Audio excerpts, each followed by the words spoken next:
తప్పించుకున్నాడు. అయినా వీడెవరో అమ్మాయితో తిరుగుతున్నాడు. మరి గాయత్రి ఏమైనట్లు? అసలు టెన్షన్ ఇప్పుడు మొదలైంది. ఇంతవరకు నేను గాయత్రి ఎక్కడో ఒక దగ్గర బతుకుతున్నాను భ్రమలో ఉన్నాడు. ఈరోజు నీతో చూశాడుగా, గాయత్రి దగ్గర మొత్తం డబ్బులన్నీ తీసేసుకుని వదిలేసి ఉంటాడని కన్ఫర్మేషన్కి వచ్చి ఉంటాడు. ఈ విషయం భార్గవికి తెలియకూడదు. తన అక్కకి ఏదైనా హాని జరిగిందని తెలిస్తే తట్టుకోలేదు. అందుకే భార్గవికి ఈ విషయం ఎప్పటికీ చెప్పకూడదు. పశ్చాత్తాపానికి మించిన శిక్ష లేదు బాబాయ్. ఏ భార్య భర్త ఆకలితో ఉంటే చూసి తట్టుకోలేదు. మీరిలా రోజు భోజనం చేయడం మానేసి పిన్నికి ఇంకా పెద్ద శిక్ష వెయ్యొద్దు. సూర్యకి నోటీసులు పంపించాలి.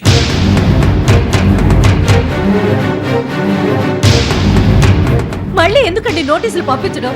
సూర్య వద్దరుకుని కదా భార్గవి అబార్షన్ చేయించుకుంది. మళ్ళీ నోటీసులు పంపించి ఏం సాధిద్దాం అనుకుంటున్నారు? కన్ను కూతురు జీవితం చెడగొట్టేదాకా మీకు మనసంటే ఉండదా? ఏడు పాపం ఏడ్చి అనవసరంగా సీన్ క్రియేట్ చేయ. చూడమ్మా, నువ్వు అబార్షన్ చేసుకొని ఉండొచ్చు. నీ కడుపులోని బిడ్డకి సూర్య తండ్రి అని చెప్పడానికి ఇప్పుడు ఆధారాలు లేకపోయి ఉండొచ్చు. కానీ సూర్యను శిక్షించడానికి ఇవేవీ అవసరం లేదు. మొదటి భార్యకి విడాకులు ఇవ్వకుండా ఇంకొకరిని పెళ్లి చేసుకోవడం చాలా పెద్ద నేరం. ఈ ఒక్క కారణం చాలు సూర్యని శిక్షించడానికి. కానీ బాబాయ్, పిన్ని చెప్పినట్టు సూర్యని శిక్షించి మనం సాధించేదేంటి? అలా చేస్తే నాకు న్యాయం జరగదు సరికదా, ప్రియకి అన్యాయం జరుగుతుంది బాబాయ్. ఒక్కసారి ఆలోచించండి. ఇంకా ఆలోచించడానికి ఏం లేదమ్మా. ఈ విషయంలో నేను ఒక నిర్ణయానికి వచ్చాను. ఇంకా దీని గురించి ఆలోచించడం, సంజాయిషి ఇవ్వటం నాకు ఇష్టం లేదు.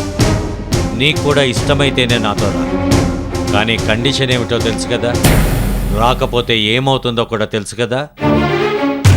ఆలోచించుకో బాబాయ్.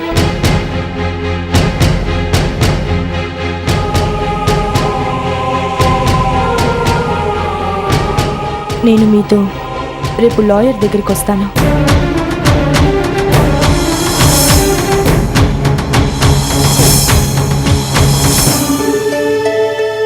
ముందు మీరు భోంచేయండి. పిన్ని, నేను బాబాయ్ కన్నం పెడతాను, మీరెళ్ళి పడుకోండి. పదండి బాబాయ్. రండి బాబాయ్.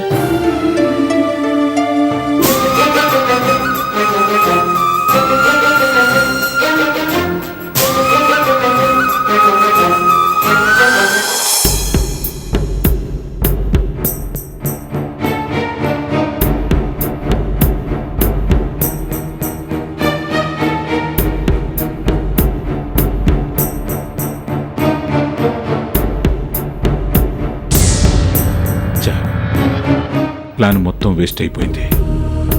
ఎప్పుడూ అదే రూట్లో అదే టైంకి వచ్చే రాజేంద్ర మెసేజ్ పంపించినా ఈరోజు ఎందుకు రాలేదు? కొంపదీసి నేను వేసేయబోతున్నట్లు వాడికి కానీ తెలిసిపోయిందా? నో, తెలిసే ఛాన్సే లేదు. మరైతే ఎందుకు రాలేదు? వచ్చుంటే ఈ పాటికి ముక్కలు ముక్కలైపోయి ఉండేవాడు. మంచి ఛాన్స్ మిస్ అయిపోయింది. ఈసారి పర్ఫెక్ట్గా స్కెచ్ వేయాలి. వాడు ఎట్టి పరిస్థితిలోనూ బ్రతకడానికి వీల్లేదు. వాడు బ్రతికితే నన్ను మనస్సంతిగా బ్రతకనివ్వడు. బావగారు, ఏంటో చెప్పు. ఎందుకు బావగారు అంత కోపంగా ఉన్నారు? మా డాడీ చేసిన దానికి నేనేం చేస్తాను చెప్పండి? నేను మొదటి నుంచి మీరేం చెప్తే అదే కదా చేశాను. నా మీద ఎందుకు బావగారు మీకు అంత కోపం? నీ మీదేం కోపం లేదమ్మా. పరిస్థితులన్నీ అడ్డం తిరిగేసరికి కొంచెం చిరాగ్గా ఉండి అలా మాట్లాడాను. సర్లే గాని విషయం ఏంటో చెప్పు. ఇంటి దగ్గర నుంచి మమ్మీ ఇప్పుడే ఫోన్ చేసింది బావగారు. భార్గవ్కి అబార్షన్ అయింది కాబట్టి ఇక డాడీ మనల్ని ఏం చేయలేరనుకున్నాం కదా. మన అంచనాలు తప్పయ్యాయి బావగారు. డాడీ మళ్ళీ ఆయన మీద కేసు పెట్టాలనుకుంటున్నారు. ఆ విషయం ఆఫీసులో కలిసి నాకు వార్నింగ్ ఇచ్చి మరీ చెప్పాడు మీ డాడీ. దానికోసం ఇంత టెన్షన్ పడుతున్నాను. పోనీ ఏమైనా చేద్దామంటే ఇప్పుడు మనకంత టైం కూడా లేదు. రేపు ఉదయం భార్గవిని తీసుకొని డాడీ లాయర్ దగ్గరికి వెళ్తున్నారట. ఎప్పుడు వెళ్తున్నారన్నా? రేపు మార్నింగ్ 7:30కి.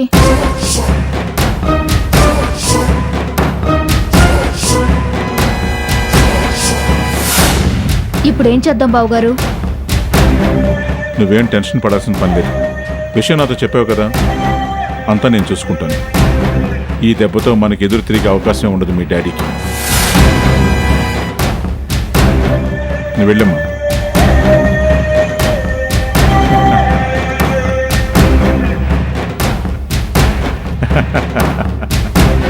రాజేంద్ర, నీ అదృష్టం బాగుండి ఒకసారి తప్పించుకున్నావు, కానీ నా అదృష్టం ఇంకా బాగుంది. పైవాడు నాకు ఇంకో అవకాశం ఇచ్చాడు. ఈసారి మాత్రం నిన్ను వదిలిపెట్టను.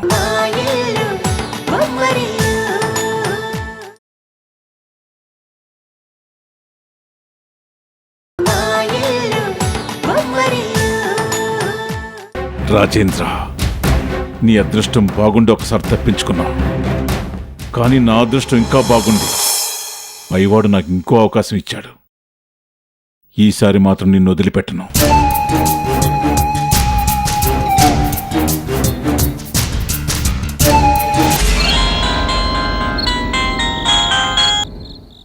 హలో, నేను హరినాథ్ని మాట్లాడుతున్నాను. సార్ చెప్పండి సార్. ఏం లేదు, ఇందాక రాజేంద్ర దొరకలేదు, వాణ్ణి చంపే ఛాన్స్ దొరకనందుకు తెగ బాధపడిపోయారు కదా.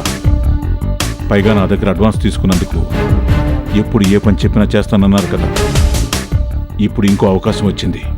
చెప్పండి సార్, మేము ఎప్పుడైనా రెడీ. మళ్ళీ రాజేంద్ర వేరే రూట్లో వస్తున్నాడా?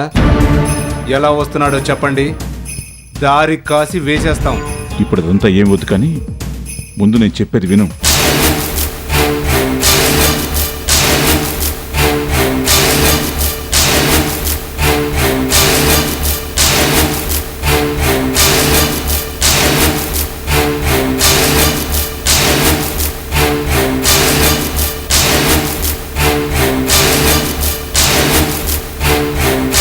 Okay sir.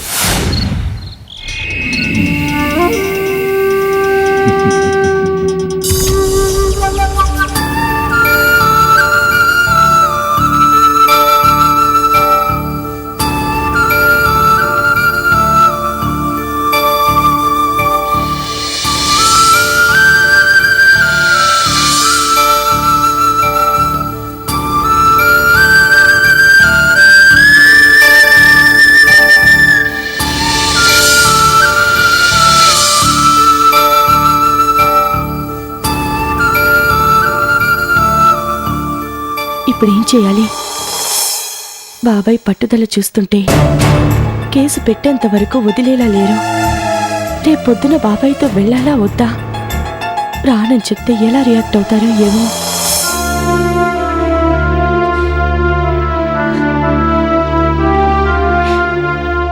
అమ్మ భార్గవి,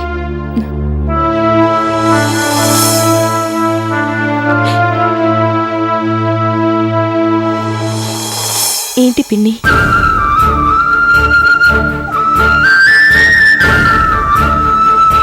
ఏమైంది పిన్ని? ఇప్పుడేమైందని ఏడుస్తున్నావు? ఇంకా ఏం కావాలి? నా జీవితానికి చివరికి ఏడుపు మిగిలేలా ఉంది. ఈ తండ్రి కూతుళ్లతో వేగటం నా వల్ల కాదు భార్గవి. కేసు పెడితే గాని పచ్చి మంచినీళ్ళు ముట్టానని ఆయన అంటున్నారు. ఈయన కేసు పెడితే ఊరేసుకు చేస్తానని అది అంటోంది.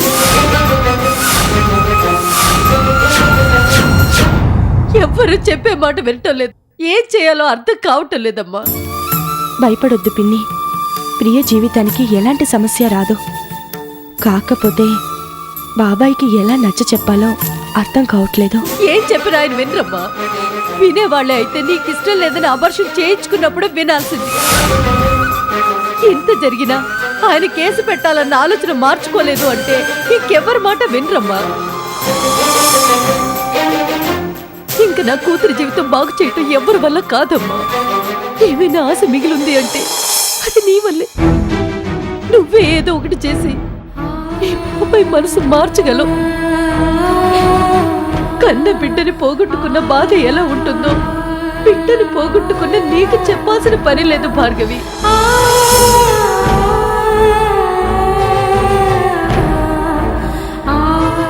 దయచేసి నాకు పుత్రభిక్ష పెట్టమ్మా.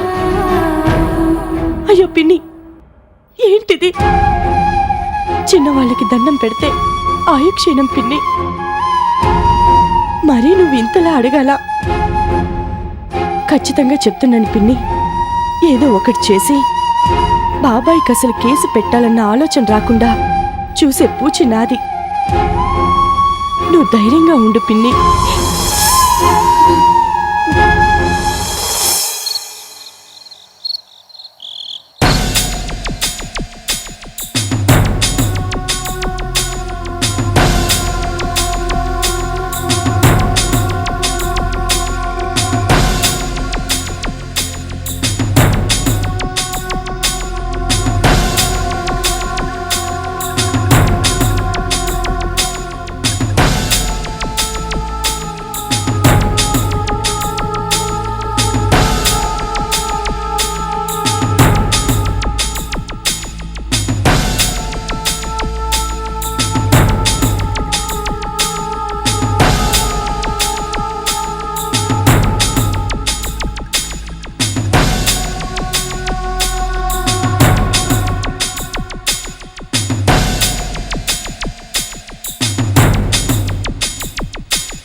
Okay okay.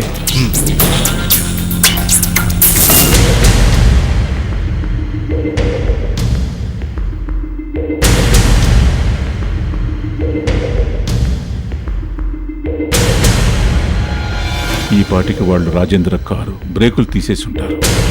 రేపు తెల్లవారితే రాజేంద్రతో పాటు భార్గవి కూడా ఫినిష్. ఇద్దరిలో ఎవరో ఒకరు చేస్తే చాలనుకుని ముందు భార్గవిని చంపాలని రౌడీని పంపించాను. వర్కౌట్ కాలేదు. రాత్రి రాజేంద్రని లేపేయాలని దారి కాశాను. అది వర్కౌట్ కాలేదు. ఏంట్రా ఏదీ వర్కౌట్ కావట్లేదని తెగ బాధపడిపోయాను. కానీ దీనిలో అంతరార్థం ఏంటో ఇప్పుడు అర్థమైంది భగవంతుడా. ఇద్దరినీ ఒకేసారి తీసుకెళ్లాలని డిసైడ్ అయిపోయావు అన్నమాట.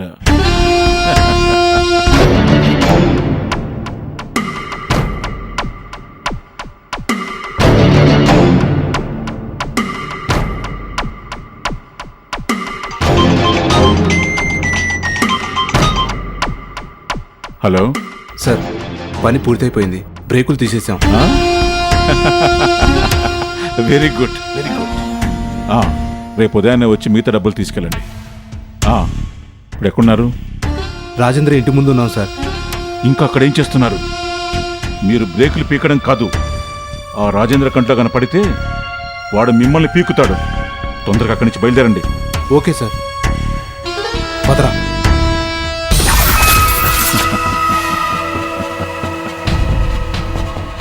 ఒకే దెబ్బకి రెండు పిట్టలు. భార్గవి చస్తే నా తమ్ముడు జీవితానికి సమస్య ఉండదు. రాజేంద్ర చస్తే నా బిజినెస్కి ఏది ఉండదు.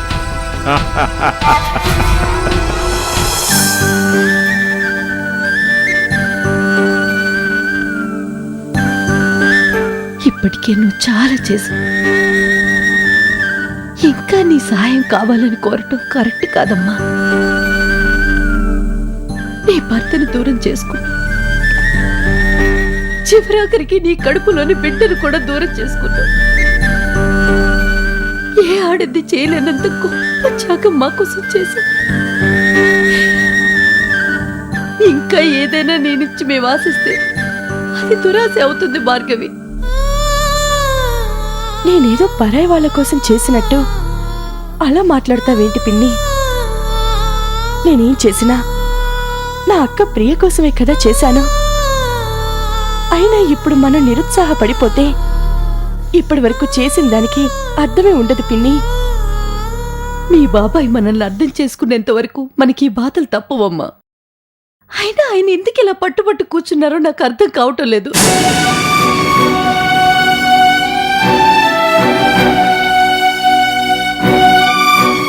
ఏ జన్మలో చేసుకున్న పాపము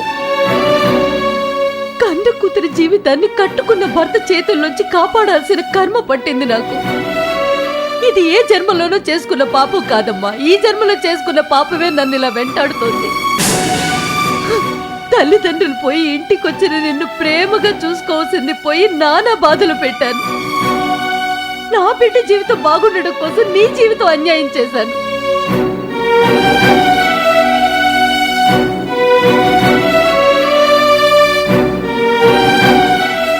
ఇంత చేసినా నువ్వు నన్ను క్షమించి సహాయం చేస్తున్నావు, కానీ ఆ భగవంతుడు చూస్తూ ఊరుకోడమ్మా. చేసిన పాపానికి వడ్డీతో సహా శిక్ష వేస్తాడు. బహుశా ఆ పాపాలేనేమో ఇప్పుడు ఇలా అనుభవిస్తున్నాను. ఎందుకు పిన్ని ఏదేదో ఆలోచించి మనసు పాడు చేసుకుంటావు? నన్ను బాధలు పెట్టానని నువ్వెందుకు అనుకుంటున్నావు? నువ్వేం చేసినా నాకు అందులో తల్లి ప్రేమే కనిపించేది. అయినా ఇప్పుడు వీటన్నిటి గురించి ఆలోచించే సమయం కాదు. బాబాయ్ రేపు లాయర్ని కలవకుండా ఉండటానికి ఏం చేయాలో ముందు అది ఆలోచిద్దాం. ఆలోచించడానికి నా చేతుల్లో ఏం లేదమ్మా. ఏం చేసినా నువ్వే చేయాలి భార్గవి.